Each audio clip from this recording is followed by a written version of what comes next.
Bismillahirrahmanirrahim. Assalamualaikum warahmatullahi wabarakatuh. Shalom, Om Swastiastu, Namo Buddhaya, salam kebajikan dan salam sejahtera untuk kita semua. Halo semuanya, perkenalkan nama saya Obi Bob dengan NIM 301231010010. Saya merupakan mahasiswa Fakultas Hukum Universitas Islam Negeri semester 1 kelas A reguler. Pada kesempatan kali ini, saya ingin melengkapi tugas saya, yaitu tugas dari mata kuliah pengantar ilmu hukum dengan dosen pengampu Bapak Raden Dimas Ari Wibowo SIPMH. Nah, pada kali ini saya mengambil materi dari bab 1 buku mata kuliah pengantar ilmu hukum dengan judul Hakikat Ilmu Hukum. Pada kesempatan kali ini, izinkan saya untuk dapat menjelaskan materi yang akan saya bawa itu adalah bab 1 dengan judul Hakikat Ilmu Hukum. Nah, pada bab ini memiliki 2 poin yang akan saya jelaskan, yaitu yang pertama ada poin A, pengertian hukum, dan yang poin kedua itu ada poin B, yaitu tentang kedudukan dan fungsi ilmu hukum. Nah, kita akan bahas satu persatu. Yang pertama, poin A, pengertian ilmu hukum.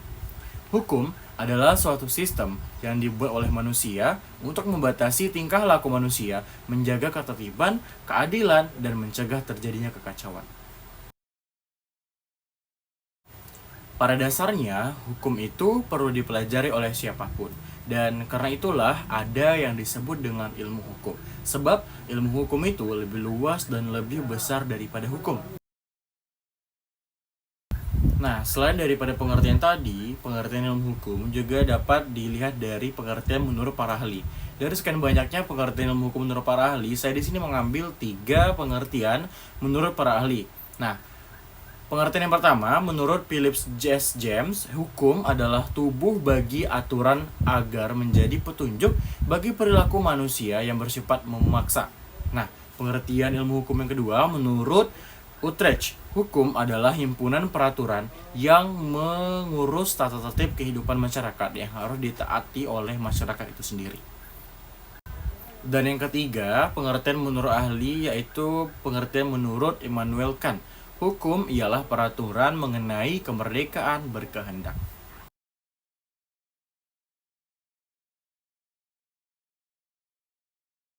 Next, kita lanjut. Selain daripada pengertian tadi, kita dapat memiliki manfaat dalam mempelajari ilmu hukum itu sendiri. Terdiri dari beberapa poin yang saya masukkan. Yang pertama itu adalah dapat mengetahui hukum yang berlaku di suatu negara. Nah, poin yang kedua, dapat mengetahui perbuatan mana yang menurut hukum dan yang melanggar hukum. Poin yang ketiga, dapat mengetahui kedudukan seseorang dalam masyarakat serta hak dan kewajibannya. Dan poin yang keempat, mengetahui sanksi apa sih yang diterima jika melanggar suatu hukum tertentu. Dan poin yang terakhir, manfaat dari mempelajari ilmu hukum adalah supaya tidak buta hukum.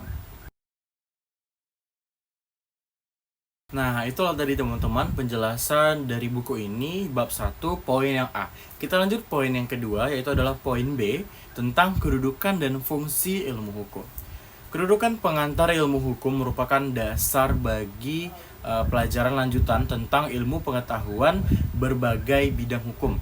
Nah, sedangkan kedudukan dalam kurikulum Fakultas Hukum adalah sebagai mata kuliah, keahlian, dan keilmuan. Berdasarkan hal itu pula, maka salah satu karakteristik sifat keilmuan adalah sifat empiris dan rasional. Nah, dari sifat-sifat tadi, ada syarat-syarat yang bahwa sesuatu dapat dikatakan ilmu apabila memenuhi 4 syarat di atas. Nah, yang pertama, ilmu harus mempunyai objek kajian. Nah, yang kedua, ilmu harus mempunyai metode. Dan yang ketiga, ilmu harus sistematis. Serta yang keempat, ilmu harus bersifat universal dan berlaku umum.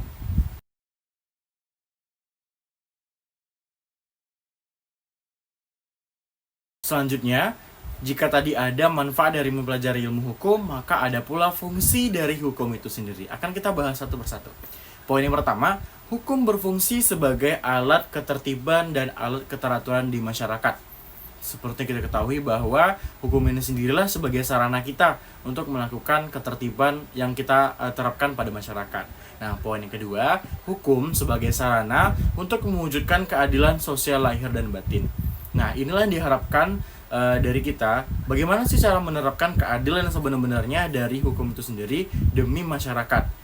Nah, poin yang ketiga, hukum berfungsi sebagai alat penggerak pembangunan karena ia mempunyai daya ikat dan memaksa, dapat dilihat sebagai alat otoritas untuk mengarahkan masyarakat ke jalan yang maju. Dan poin yang terakhir, fungsi dari hukum adalah hukum berfungsi sebagai alat kritik. Nah, itulah tadi penjelasan dari materi yang saya sampaikan kali ini, yaitu adalah dari bab 1 tentang hakikat ilmu hukum. Kita masuk ke dalam kesimpulan. Nah, kesimpulannya adalah ilmu hukum merupakan suatu pengetahuan yang objeknya adalah hukum itu sendiri dan khususnya mengajarkan perihal hukum dari segala bentuk dan manifestasinya. Dan ilmu hukum itu sendiri adalah peraturan-peraturan yang berlaku di masyarakat yang bersifat mengatur dan memaksa. Nah, itulah tadi rekan-rekan penyampaian materi yang dapat saya sampaikan pada kesempatan tugas video kali ini. Saya Obi Bob, mahasiswa Fakultas Hukum Universitas Islam Negeri. Mohon maaf jika terdapat kesalahan karena kebenaran datang dari Allah SWT dan kesalahan datang dari diri saya sendiri. Saya mengucapkan terima kasih dan semoga bermanfaat. Sekali lagi, sekian dan terima kasih. Wassalamualaikum warahmatullahi wabarakatuh.